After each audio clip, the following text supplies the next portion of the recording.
solidarity. Not everyone is. Your strike is about fair contracts for your work, but your action also represents the broader concerns that many of us have about the political economy of higher education. And anyone who cares deeply about maintaining universities as a public good should share these concerns. Woo! Even many of us in these higher status teaching positions are rent burdened.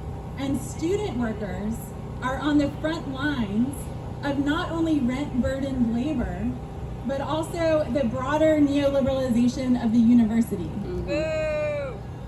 Racking up huge amounts of debt makes education look like a bad investment, right? And one where students can no longer pursue the kinds of knowledge they wish to pursue. Who can afford to study urban planning, to be in my field, let alone history or anthropology or sociology? These fields are not adequately compensated in the so-called free market. When educational choice is reserved for the wealthy, that is a break in the social contract. Yeah. That means the public university no longer exists because it is students who are taking on the risk of our country's investment in its workforce, not to mention our capacity for democracy and informed public debate. I teach courses on environmental and economic injustices. I want students to be able to come to Cal, to come to a UC campus, a community college campus, a state university campus, and cultivate their ability to create social change, to redress and repair the harm that economic injustices have done. But how is that possible when the institution itself doesn't practice economic justice within its own workforce? Your strike action supports the existence of the university as a public good. And for these reasons, I stand with you. I invite my colleagues to join. Woo! Woo! Hell yeah. Great. Well, I hope the students in CED know that I support the strike and that I think it's only through labor actions like this that you see change, positive change. Otherwise, they're just going to pay everybody less and less relative to their expenses. So without some kind of a voice, unions and other ways of organizing, no one's going to do better.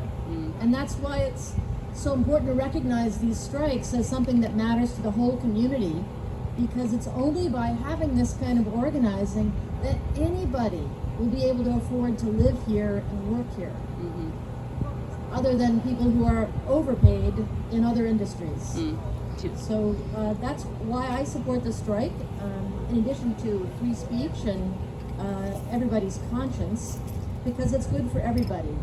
I wanted to put some remarks about the kinds of faculty, the kinds of instructors that are part of the university right now, into a little bit of context, and just remind everybody, I'm sure you know, that there have been changes in the workforce, in the American workforce, and one big change has been that the contingent workforce, people who work as Uber drivers and lecturers and other kinds of roles that aren't protected by longer term contracts, that percentage has gone up. Between 2006 and 2010, there was that crazy recession thing, and the percentage of American workers who are in the contingent workforce went from 35 to 40% just in that little 4-year period.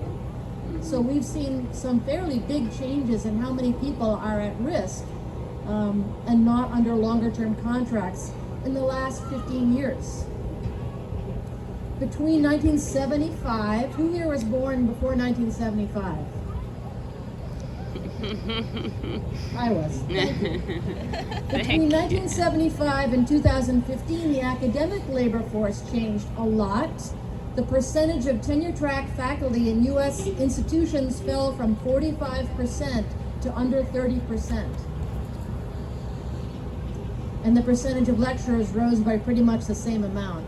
So between 75 and 2015, universities shifted their funding from supporting tenure-track faculty to paying more lecturers.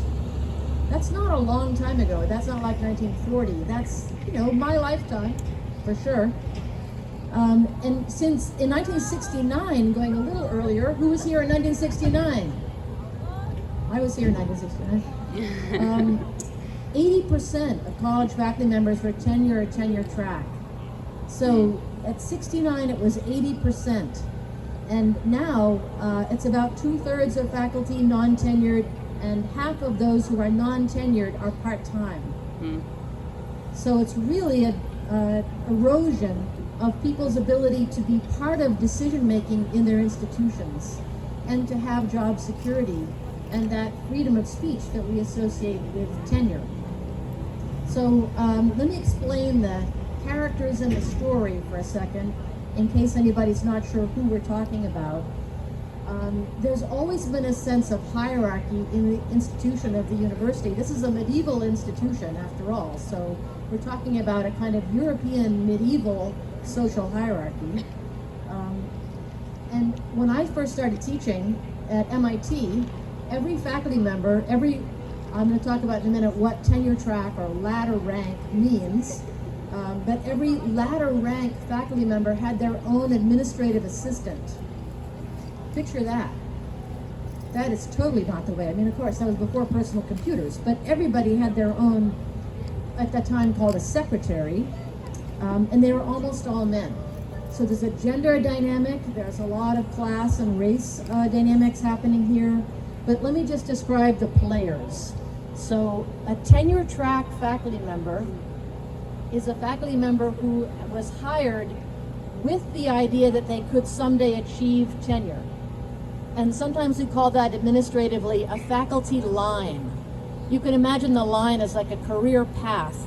You're hired with the idea that there's this line, and as long as you perform, you will get promoted along that line, starting with assistant professor, and then about 6 years later, maybe earlier, you go up for associate professor for promotion, and after a few years at associate professor, you go up to full professor.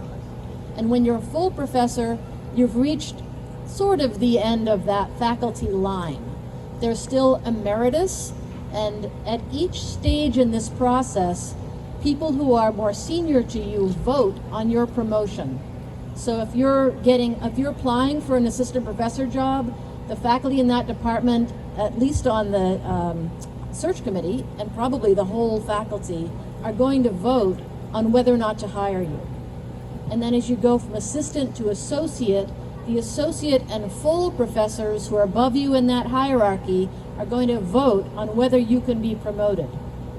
And then when you go from associate to full, again, there's a vote of the senior faculty who are all full professors in your department, and they decide whether you can be promoted. So there's a lot of review of people by someone who's one step or two steps above them in this academic hierarchy. And as you can imagine, if your colleagues are going to vote on you, you have an incentive to keep your relationships good with those senior faculty. So that's part of why you're not seeing more junior faculty out here. They don't know whether the associate professors who are tenured but not full, and the full professors who are tenured and have reached the effective end of that line support them, and so they're nervous. Because even if they have the amount of work that they need to have to be able to move to the next level, there's an unspoken evaluation process that's part of the voting, and you just never know what the politics are of those votes. So that's important to know from inside this ladder rank system, and the whole use of the word ladder very clearly implies that you are climbing. So people who are ladder rank are moving up in this system, and the time when you're easiest to dismiss is at the point of applying for tenure, when you go from assistant to associate. That's where most people are denied the opportunity to continue along that line. So it's assistant professors who are vulnerable. Then once you're an associate professor, you have this thing called tenure, and you can only be removed because you do something truly egregiously awful, like not show up to teach your classes, that kind of thing. And it takes a long time to get rid of you if you have tenure. So generally people, once they have tenure, cannot be removed. And they are more likely, I'm an associate professor, they're more likely to be here talking to you because they have some protections.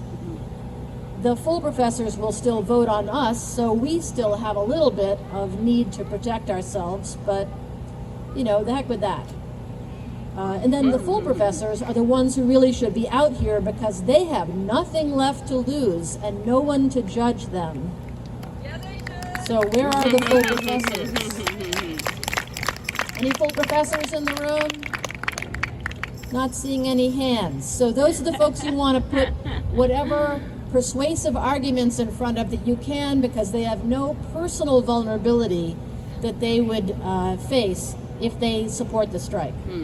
So that's who we talk about as tenure track, ladder rank, or sometimes here at Berkeley we'll say Senate faculty in the UC system, and Senate faculty usually refers to people on that tenure track or who are tenured or who are full professors. There is one more rank, the emeritus rank, and at the emeritus rank, when you retire and you decide you want to have some privileges at the library or to use an office space or something, then the current faculty vote on your ability to be emeritus. So that's the one time when more junior people get to have a say in the status of a more senior person, and things flip a little bit. But you know, your ability to use the library is probably not the most exciting and important thing for some people, so I don't know that that matters that much. Lecturers and adjuncts are the next two categories I want to say a little bit to explain. Adjuncts in the UC system are a kind of special category of temporary worker. Adjuncts are not tenure track, so they're never going to achieve that protected status. They are on longer term contracts, and they have to put together a package of recommendation letters, of letters from their department to become appointed as adjuncts, because they have some contractual staying power. I think they're protected for 6 years typically on a contract, an adjunct. And they're treated as if they are a regular faculty member, which means they're responsible for teaching, research, and service. And that's what the latter rank faculty are responsible for. They have 3 parts to their job: teaching, research, and service. Just like them, in that way, the adjuncts have those 3 responsibilities, and I think they're typically full-time, but not always. And adjuncts, as I said, don't have tenure, so they aren't protected by that permanent status, and they have about a 6-year contract. Some people refer to adjuncts the same way they would refer to lecturers, and here in the UC system, adjuncts are different. Lecturers can be hired on a 1-semester basis, 1 course at a time, and they can also have special duties added to their contract, and that special duty could be to run an undergraduate program, or it could be to attend faculty meetings or to participate in admissions, and they would get paid a little bit more for those special things that they do in addition to the course they're hired to teach, or multiple courses that they're hired to teach. And there's a pool that you apply to become a lecturer, and then you're selected from that pool. And now I have to diverge a little bit from the standard lecturer situation to talk more about a professional school lecturer situation. In CED, when we hire lecturers, or the law school behind me, typically our lecturers have a full-time job in the profession, and they are doing the lecturer gig on top of that. So that's a very different situation than somebody who is cobbling together a full-time job to teach as a lecturer in sociology or in English or in any other department. So we are typically asking people who already have a very busy and demanding job and who are successful at that job to take time out from that job to teach one class at a time. That's typically what we're doing in CED, to try to provide students with access to practicing professionals. And the same is often true in the law school. So it's unusual in CED to have a full-time lecturer. That's more typical in other colleges. We certainly do have full-time lecturers, and that's important to understand because it's often something we do for someone who's later in their career, has already made their money and has essentially effectively retired. Maybe they have a stream of income from something they've done during their career, and they decide to become full-time or almost full-time lecturers in a professional school. We also have people who have just graduated, who are lecturers, typically part-time, but some of them want to become teachers, and so they're cobbling together, again, a full-time or almost full-time set of lecturer responsibilities that may even be in different departments. Somebody's teaching a class in landscape architecture and also teaching a class in city planning. So we have people who are recent graduates of our master's programs who are doing some lecturer roles, and we have people who are recent graduates of our doctoral programs who are doing lecturer roles. Those are the people who I personally think are the most vulnerable because they've just put all of that money into a doctoral program and lost years of income that they could have had in a professional role to get that credential from the university, which the university talks about as a kind of ultimate credential, the Doctor of Philosophy degree, and yet they then become lecturers cobbling together a bunch of courses and not making a lot of money. So I want to talk about money for a minute. I hope everybody's with me on who is what. Lecturers, adjuncts, and then tenure track or tenured faculty. So on the money side, I just want to put the university situation in context for a second. So public institutions all across the U.S. have increased their tuition. And between 2003 and 2013, so just a 10-year period, public institutions in the United States increased their tuition by 94%. Over a 10-year period. I mean, that's crazy. 94%. You'd think that I would have gotten a raise. You'd think that somebody who's teaching would have benefited from this because we are the workers who are doing what the university says its main activity is.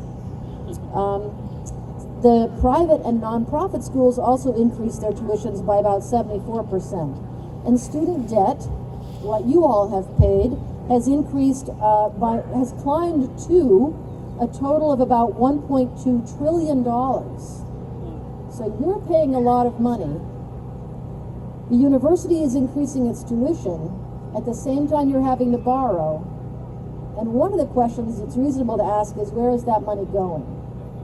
And I know that my colleague Danielle Rodriguez is going to talk about university budgets in a minute. So a lot of that money has gone to administration in the university. And I don't know the specific numbers for UC Berkeley, but I'm sure they'd be pretty easy to find. The percentage of part-time administrators has actually gone down over the last 15 years. And unlike the salaries of professors, excuse me, administrators' salaries have continued to go up. So the number of administrators has gone up, and their administrative salaries have gone up, and the administrative salaries went up by 50% between 1998 and 2003. So just that 5-year period, 50% increases in administrator salaries. So you get a sense of where the money from tuition is going to. It is not going to the faculty or to increase the salaries of the lecturers. Berkeley pays its lecturers a median of about $8,500 per course. That's at UC Berkeley lecturers, $8,500 per course as a median. Remembering that that's not average, that's, I'm not going to get into that, but you know what I'm talking about. There's a median nationally of $2,700. So, okay, Berkeley's paying more than the national median for lecturers, but our housing costs alone are 225% the national average. So it's pretty obvious why we would need to pay more to get anybody to do a lecturer job here in this expensive region. When you think about how to talk about this whole tuition increase versus salary question, a part-time lecturer in CED who's teaching a 3-unit undergraduate lecture class with about 100 students is being paid about $150 per student that semester. So if you were paying that person directly, you'd have to pay them $150 for those 3 units. That's 2% of your in-state tuition for that semester. Okay, 3 units is 1/4 of all your units, but that's 2% of your in-state tuition and 0.5% of your out-of-state tuition, undergrad. So it's a tiny amount of money in what they're charging, and yet that's what the person is taking home, not even taking home, that's before taxes, of doing that work, of teaching that 3-unit course. So something is obviously critically wrong at that point. The research available on the subject of what the outcomes are for students who are taught by lecturers versus students who are taught by regular faculty suggests that the isolation of lecturers from regular faculty produces the worst outcomes. So lecturers are not typically invited to faculty meetings. Lecturers are not usually in meetings that are retreats where courses and instruction are discussed as part of department strategic plans, because we would need to pay them for that, and departments decline to do that, to pay them extra to come to those meetings. So they're cut off from discussions about the curriculum as a whole and from workshopping those classes that they're teaching and thinking about how they need to adapt. Those lecturers are also not able to give grades with any kind of job security. So if they give a bunch of negative grades that seem like the students are going to be upset with them, and the students go complain to the department chair, that lecturer has absolutely no protection about being hired in the next semester or the next year. The only protection that they have is out of a recent contract that they negotiated with their, union. So their union helped them negotiate a contract where after their first semester or year of teaching, they get a 2-year contract, and if they perform well in the 2-year contract, they get a 3-year contract, and so on, up to a 6-year contract, and the status of being continuing lecturers who are then evaluated periodically every 6 years or so and have somewhat more protection for a longer term employment situation. And nationally, not necessarily here, but about 1/3 of lecturers nationally live at or below the poverty line. There was a story I read in one article that I looked at for this, thinking about the numbers, where a woman who was a lecturer at a university in the Washington, D.C. area had her office hours in her car. Because you may not realize this, but lecturers are not given office space.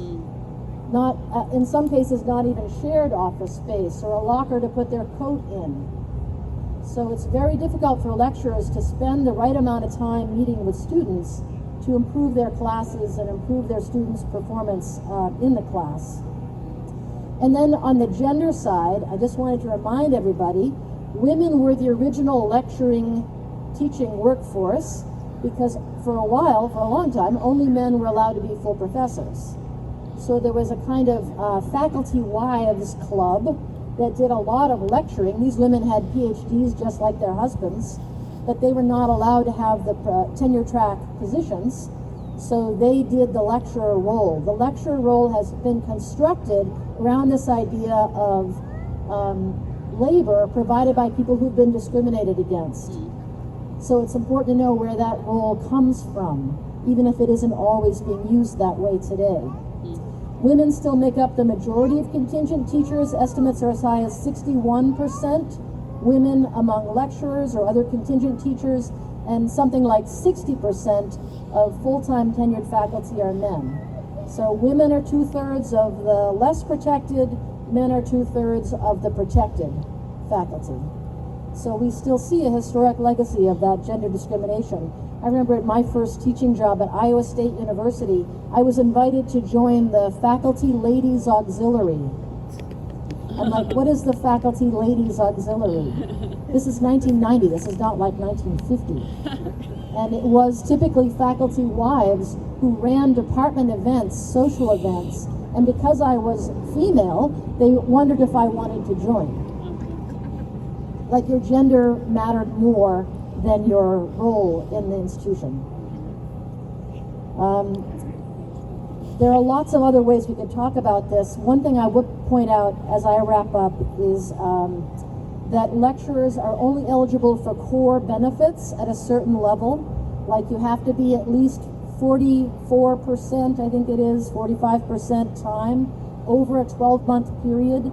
And what that would mean is you would be full-time in one semester, teaching at least 2 courses, maybe 3. And then the second semester you'd be at 50% time, and over a 12-month period that would result in you being 40-something% time and having eligibility for core benefits. Core benefits, I think, I'm not a benefits counselor, but I think core benefits here at UC Berkeley are basic health, no retirement benefits that I'm aware of, and I don't know if vision and dental would be part of that. So it's a reduced package of benefits. And I should say that the UC system as a whole, through the UC President's Office, has reduced the benefits for all faculty over the 10 years that I've been here at UC Berkeley. The health plans don't cover as much, and you pay more as a percentage of that health plan. And right after I arrived, when I arrived in 2013, faculty were still offered the option of a pension plan for retirement, which means you get a guaranteed payout when you retire, based on how long you've been at the institution and how much you've made in your salary. About around 2014 or 15, the university went to a 2-tiered system when new faculty were only offered a 401k, which, as you know, is kind of a lottery system. Maybe when you retire, that 401k has a lot of money in it, maybe it doesn't. So that's not a guaranteed payout. And they've created a 2-tiered system within the regular faculty, in addition to the tiered system for lecturers and adjuncts. So every time they create that kind of tiered system, they divide us from each other so that we don't see as much common interest across our different classifications. That's been a big division, and that was a result of decisions made at the UC President's Office. And all of our salaries are down at least 5% over the last year because of inflation alone. So we don't have a guarantee that our salaries will keep up with the cost of living, just as other people don't within the system. Regular faculty don't. And that's pretty much what I hope to say. I don't know if there's anything else I should add to it. Maybe one thing I would say for all the doctoral students that might be here. Who's a doctoral student? There is no guaranteed bump in a lecturer's salary or even a starting faculty salary for having the PhD. The university does not decide your pay step as a lecturer based on whether you have a PhD.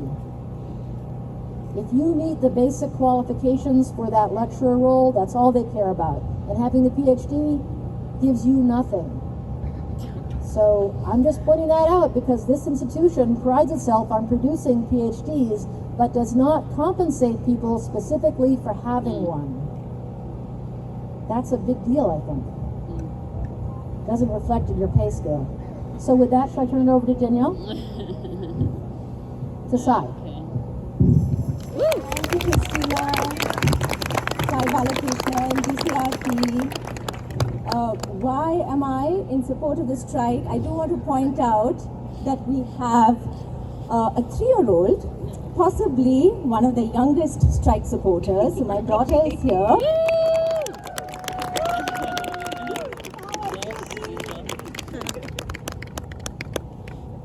Hey Cal, are we a public university? Yes. What makes us a public university? Public funding. Yeah, in theory. So the last strike that I was a part of was an incredible GSI, postdoc, academic worker-led strike at Harvard. And thanks to the incredible struggle of Harvard academic workers, some huge wins, which really laid a lot of precedents nationwide, right? But there were two big differences between the Harvard strike and the Cal strike. The Harvard strike, for one, did not have karaoke and DJing. So Cal, you really know how to jazz up even the most serious struggles. The second big difference is Harvard is a private university, right?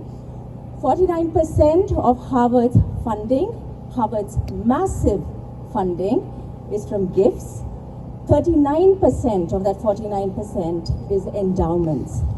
And it's Harvard Corporation that governs this huge corpus, right? This endowment corpus. And so my friends and I used to joke that, what we're doing is we're actually teaching for a corporation that does some teaching lightly on the side.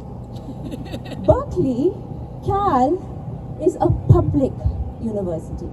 And I made the decision to move to Cal 3 years back because I wanted to be a part of this struggle, this collective struggle to reclaim our public university.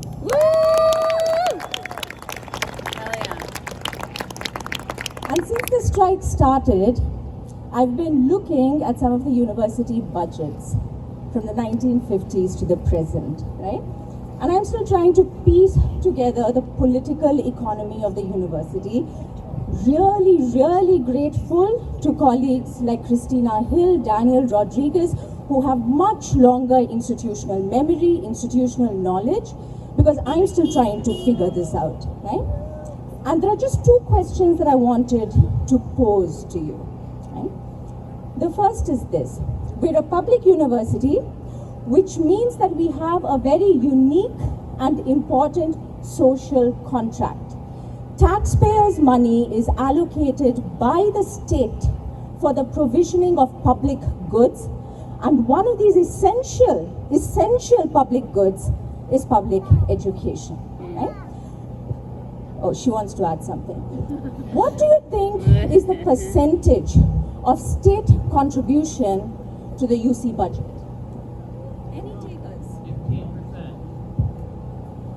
Started off 50 to 70% in the 1950s and 60s, dipped to a historic low 9% in 2012. Now, over the past 10 to 15 years, hovers somewhere between 9 to 15%, right? And I do not want to hold up the 1950s and 60s as some golden age of public university education. Let's remember that the state invested huge amounts of money in the 1950s and 60s. This was Cold War geopolitics, right? And this funding was inextricably linked to the US being a military empire, right? So I don't want to hold this up as some golden age. But these historic trends matter, right? Because it helps us ask this question of why is the funding an abysmal 9 to 15%? Can we even call ourselves a public university when state contribution is 9 to 15%? It's a reneging of the state's social contract, right? So that's the first question. Second question, Governor Newsom 2022 budget announcement. Do you all know that we have a budget surplus in California right now? We have a $52 billion budget surplus in California right now. Oh my God. Right? What are the operating revenues of the entire UC system? The operating revenues as of 2022 of the entire UC system, $10 billion. Wow. Right? So you have a budget surplus of $52 billion, and you have academic workers in one of the flagship premier universities who are burdened by rent and childcare and debt, and who don't earn a dignified living wage. How do we square this up? Right? So I don't understand the political economy of university funding, but these are precisely the questions that we should be figuring out. And that's the whole point of these teachings, right? Because fundamentally, Cal, there is a reneging of the state's social contract, right? So what do we want to do? We want to make UC public again. What do we want to do? Make UC Public again. can't hear you. Make UC Public again. make UC Public again. Daniel Rodriguez. Thank you, Sai. I just wanted to make a quick announcement. Could the members of the CED organizing committee raise their hands? So these are, if you're in CED, your organizing committee. We've been doing a lot of work, a lot of great work, and one of those things is we started a CED Picket Instagram, so you can follow us, please. There's a QR code going around. Please follow us to stay tuned for this kind of event. More events and stuff. Thank you. Good afternoon, everyone. I am Daniel Rodriguez. I am a professor in city and regional planning here, and I'm also in the Institute for Transportation Studies. So that is a very, very hard act to follow, Sai. Thank you. But I do want to build on some of those statistics that Sai shared because I think they're really important. And I'll do so to highlight one major point, and it's that I hope this strike resonates with California, with the state legislature, with the executive branch, because I do think that it is there that the duty has not been followed in terms of the funding for the public university that we are. Adding on Sai's point, the year 1970s or so, the state was allocating more than $20,000 per student to the UC system. Now we are down to about a third of that. It kept going down over time. The context is just what Sai described. By the year 2010, we were about 7,000 or 8,000. It kept going down to 2015, and over the past 3 years, it went up just a little bit because of the better budget situation. But I do really think that it's in California, Sacramento, where they can make a difference for our budgets. And I'll explain why in basically two major reasons. One is this decrease of funding that the university has received. This is a result of the lack of support from Sacramento, an increased investment in community colleges, which we think is positive. So they have been one of the few winners of Sacramento policy around higher education, community colleges, and we hope to have better connections with community colleges to make the path from community colleges to the UCs seamless. UC Berkeley right now is not participating in that process of the bridges from community colleges to the university. UCLA is not participating. All the other UCs are. Talk about exclusion. Yeah. Fucked up. Boo. Let me highlight what's happening in terms of the funding, because I think it is important to highlight both the growth that Kristina Hill highlighted of middle management. That it's not just our administration inventing positions. They are a response to requirements from Sacramento, from Washington, D.C., in terms of reporting, in terms of programs that need to be offered, paperwork that needs to be filed, reports that need to be provided for quote-unquote accountability. But in addition to that growth in middle management, I also want to highlight a different type of growth that explains a little bit of the complexity of the current funding situation. And it's the growth in research funding. We have two separate and parallel tracks represented here. The GSRs, the researchers, that are funded through a very different mechanism than the GSIs, the lecturers in some cases, the readers. The researchers, the GSRs, are funded by faculty, are funded by researchers that get grants from the federal government, get grants from state government, get grants from nonprofits. These get hired through departments, they get hired through research centers, and this is what we know as the GSR. The GSIs, the readers, all other teaching support works in a parallel process, normally hired by the departments. Where is the money coming from for those? It's coming from your own tuition. It's coming from the state dollars, goes to the central bank, if you will, the university, and gets fed back partially to the departments. That funding has been shrinking over time. And so just as Kristina was highlighting that lecturers are paid effectively less and less and benefits get cut and cut, that funding to pay for GSIs, that funding to pay for readers continues to decrease. So departments are finding ways of plugging holes in order to offer what they can, either through the funding that comes from the university or from maybe like the professional schools have a professional fee. Some of that goes back to fellowships, financial aid. Some of it stays with each department to be able to hire the GSIs and the readers. I think it would be short-sighted for us to only think about reallocating the current pie, the slices of the pie, and taking from one pocket and filling the other one. Because I do think that the mission should be about expanding the size of the pie, allowing us to get more funding so that our GSIs, our GSRs, our readers are able to make ends meet through the wages that are being paid to them. Hopefully, these negotiations will yield fruit soon. We're all waiting for news, and we're all waiting on the side. Please continue to make noise, make your voice heard. We want to be able to reach an agreement that is helpful and that recognizes your contributions to the university. Isabel, you wanted to suggest that we could answer questions if there are any? So we're open to questions about some of the university funding situation. If anyone has questions. Yes?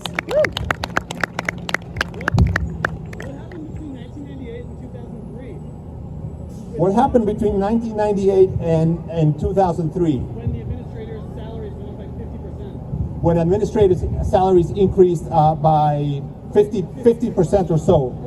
Kristina, do you have an answer to what exactly was happening there? I don't know exactly from a kind of political economy point of view what changed, but I know that the universities were collecting higher tuition, and they had an opportunity to make a decision about how to spend it, how to spend that tuition money that some of which they controlled. And they made a decision to build administrative teams within the university instead of paying faculty or lecturers more or covering more students' tuition.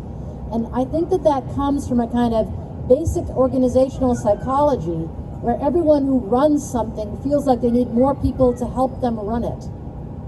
So I don't know that there was a mandate ever to increase the bureaucracy, but I think when there was an opportunity with that higher tuition, the people who ran teams administratively decided to make their teams bigger and stronger, instead of looking at the common good and the core mission of the university. That's what I would say. Thank you, Kristina. And I would add that if you look at other publics in the East Coast, one where I spent 15 years, a flagship university, and the likes of UVA, for example, Michigan, they have effectively gone down to 0% state support. They are essentially private universities. And I don't think we want that for Cal Berkeley. I don't think we want that for any of the UCs. Because if anything makes us proud of the UCs is that they're a social mobility engine. We bring people from the bottom up. That makes me very, very proud. And I hope that it does make you proud as well. And this is part of that fight, is to be able to provide adequate wages and recognize the contributions of all of our researchers, all of our GSIs in a fair way. Other questions? Yeah. Who's in charge? CED, who's in charge of deciding on budget for the PhD program? And why hasn't it been increasing according to, inflation and everything else? Good question about budgets and PhD programs. So the graduate division sends to each department, so it's not a college function, it sends to each department a block grant, funding basically, that is used to support doctoral students.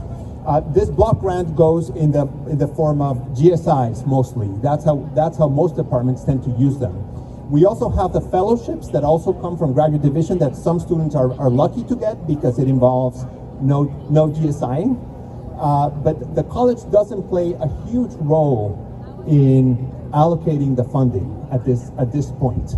The fellowships, they play a role in terms of which department gets what type of fellowship, but the funding comes directly from the graduate division. Thank you. Yes. Yeah.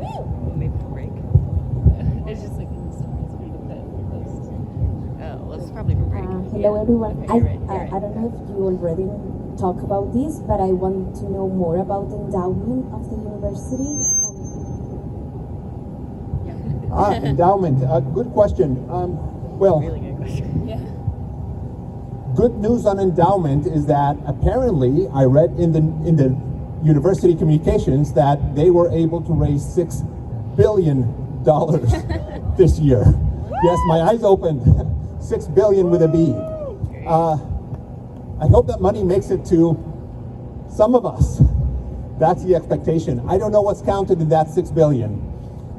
In terms of endowment overall, however, I have been surprised at how little fundraising the university does relative to its peers.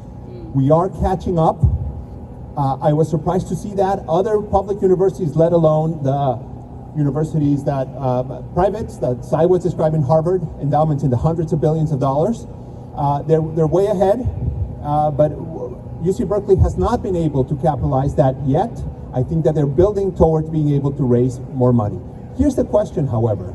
What are the strings attached to some of that money? That makes me a little nervous sometimes, because it might be corporate gifts or other gifts that come with certain moral compromises. It's a question that we all have to face eventually, is where do we cross that line? Other questions? A couple more? One. Oh, sorry. Yeah, can you talk more about how GSRs are funded and how that money does or does not come from the UC system versus like private sources for the research centers? Thank you. Very good question about GSRs. So GSRs are funded pretty much directly by the researchers, be it faculty or being staff researchers, that get grants from different sources. Federal government, it could be NSF, state government, it could be Public Utilities Commission or Department of Education, or it could be a foundation. And that funding comes to the researcher, and the researcher makes the hiring decision. It's a process that it's a little oblique, and that many of us would like to bring more transparency to it. Part of the challenge is that the money for GSRs does not come at a given point in time predictable. It comes over the whole year. It could come at the beginning of the semester, it could be in the middle of the summer, it could be in the middle of the semester. It's hard to predict. And that means the hiring of the GSRs happens at odd moments, and it's difficult to be able to, for example, collect the information of who would like a GSR and then assign it in a more transparent way. The university plays a very little role in terms of the assignment of research funding and GSRs. It's really going to be up to the faculty member and the student, and of course that there is enough money in the bank to be able to pay for the student's salary and potentially tuition. Yeah.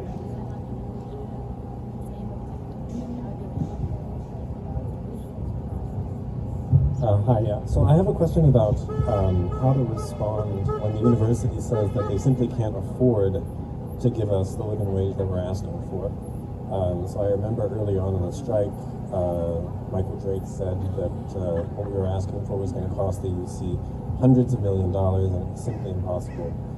And so far, the UC has held that line at the bargaining table. So 12 days ago, they said they were going to give us a raise of 7.5% on our $24,000 salary, and then 3% and 3%. So last night at 11 p.m., they made us a new wage offer, which was 7.5% followed by 3%, followed by 3%. So how do we respond to this idea that the UC simply can't afford it? Yeah, very good question. Thank you. The analogy I use is that the UC is national government, and the national government has its own employees. Think about the workers of the different departments or ministries, and those would be the GSIs, the readers. And at the same time, within the national government, you have private firms. Those would be the researchers that are hiring workers, the GSRs, for their jobs. So I think there's really two paths, and that's what I was trying to highlight before. The researcher path is one that doesn't cost the university directly much or any resources, because that funding comes from those grants, the federal grants, the foundation, the state grants. It is like the university setting up minimum wage for the private sector. You can argue about efficiency losses of a minimum wage, but you can argue also about the possibility of a living wage, right? And that's the essence, I think, of the discussion for the GSRs and the researchers. On the GSI side, we're talking about a minimum wage for these government workers. And this would be like this national government employing its workers in the different public functions. Those would be the GSIs and the readers and others that are involved in instruction. So I think differentiating both means that the impact on the budget of the GSI request is smaller than what I think has been led to believe to the public. I would not say that it's zero, that it's minimal. I don't have the relative numbers to compare them, but I do think that it would be smaller than what has been communicated to date. There and then there. Hey, thank you, David. My question is basically about land speculation. So the $6 billion, as far as I understand, is going to the Gateway project, which was in UC Berkeley's long-range development plan. That's supposed to be for data science. But UC Berkeley has done a little bit more than that. They've destroyed Anchor House, evicting residents from the neighborhood, continued to try to destroy People's Park. And capital strategy seems to be at the heart of what UC Berkeley's investments are moving towards in this area. So I'm very curious, how do we become the primary stewards of the university while dealing with land speculation and eminent domain, which are privileges by the university? And how do we fight specifically against administrative bloating in the budgets? Yeah, thank you. It's really it's a really hard question to ask. That's why you asked it. Thank you. Because we are in this context of very complex land speculation of the market. We're surrounded by it. And in that way, I would say that things that are happening around us, like the vacancy tax that was passed, are very positive, partly to curtail the land speculation that you're describing. University-wide, I don't know enough about how capital strategies is working. Clearly, I do think that we need to increase the supply of housing for students. We need to increase the supply of housing for lecturers, possibly for faculty. We're all facing the same challenges around affordability, and we're playing in a complicated market. Again, we go back to the funding situation. I was describing recently to a colleague about what can UC Berkeley do to attract you here. And say for people like Sai that have a strong social commitment and believe in the public mission of the university, many ask, how can I afford to live there? And what can the university help me get? And sadly, right now, the university will help you probably get a door or a window because the land market is so crazy, and the university cannot do that much currently to help people deal with this affordable housing crisis. I don't know enough about capital strategies to answer those concerns. in detail. Thank you. There was one more question.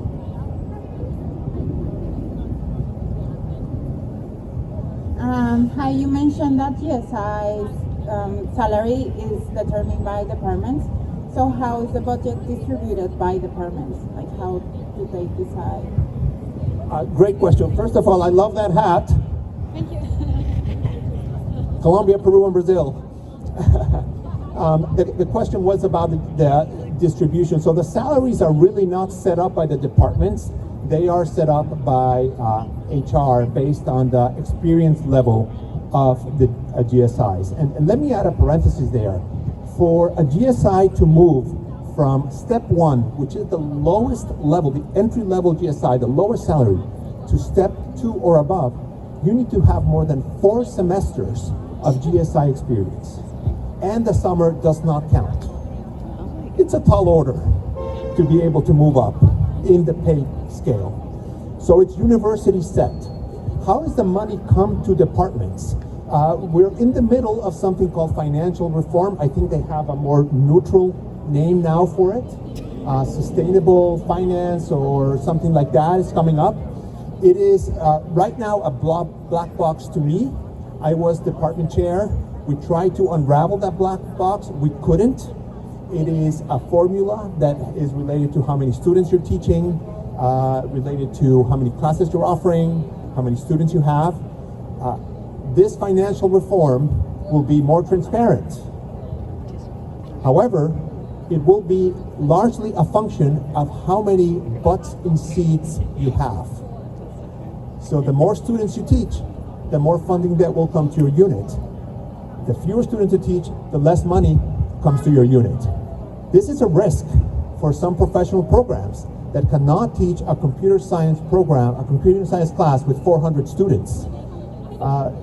For example, those programs that rely on studio, those programs that rely on seminars with smaller classes, those will be greatly affected by that. And I do think that some of the professional schools will be affected negatively by that transformation. It is being discussed. It's likely to happen within the next year. With that, thank you everyone. Carry on. Thank you, Daniel. Thank you, Sai. Oh, we have one more speaker. Justin! We have Justin Hosbey.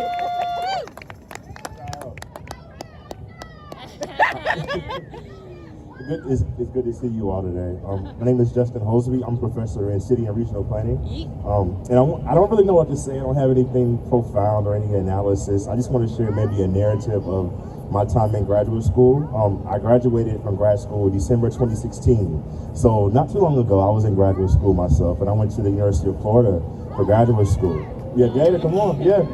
So I want to speak to the ways, of course, the kind of intersections of race and class and labor organizing, and kind of share my narrative, explain how that kind of plays out, and how it played out in Florida in particular. When I went to the University of Florida, I was given a fellowship. It was a 5-year fellowship for the PhD, but the fellowship paid me $12,000 a year.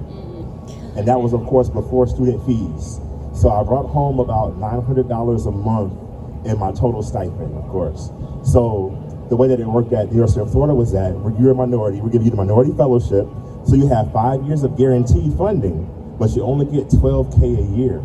Now there is a union for actual TAs who actually do work and teach classes, and you don't have to do any of that. You don't have to teach, just stay here, just do your coursework, but live below poverty wages, right?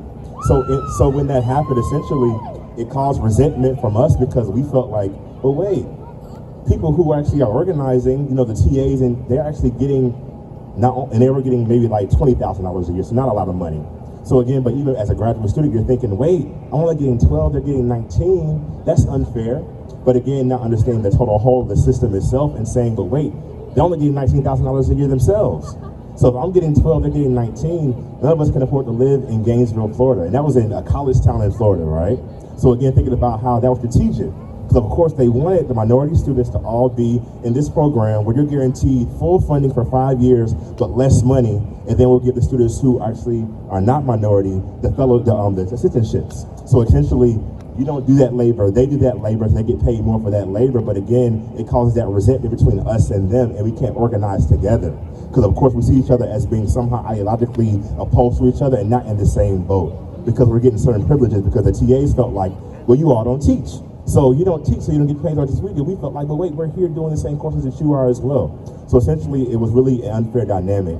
But that really played out, and it showed me the ways in which, of course, on the higher level of administration, the design was to fracture us, to get us from organizing together, from kind of working together in solidarity across race and class as well. If you have all the black graduate students all in this minority fellowship program, they're isolated. They can't even be a part of the struggle. They couldn't even be a part of the graduate student union even, because of course, our wages don't come from being an assistant or having an assistantship. So I think learning about that and going through that experience in graduate school, this is why I stand in solidarity with you all, because I just want you all to know that you're not asking for too much. And, you know, when I was in graduate school, I had a friend, actually was in graduate school in France, actually. And I thought about, okay, so in France, when you have student loans, see, like student loans, what is that? I get a stipend to live off of in France, and my tuition is fully paid for at the Sorbonne. So I'm like, wait a minute, so you get full tuition, a stipend just to live off of. He was having children as a graduate student, saying, why not? I get another subsidy for having a child in France. So I think that ultimately, you know, we're taught to see everything in America in such a zero-sum way, where there's a limited pot of resources that we all have to fight over, not seeing that there's so much concentrated at the top. There's so much money that's here at this university, that's in every American university themselves. I think talking to Sai just now about just how these endowments are really hedge funds that are being managed by these universities. We don't feel the benefits of these endowments when they get improved. And oftentimes, you know, what the endowment does is it makes the university seem as if, oh, we're a better university. Our endowment is this large, so we're a greater university because of that. But then again, those logics of worth and value tied to an endowment that we don't really benefit from ultimately. Why don't we see our worth to that number as well? So again, I think just want to say I support you all. I'm in solidarity with you all. You're not asking for too much. You could ask for even more than what you're asking for right now. Your demands are fair, and I just want to support you all. So thank you.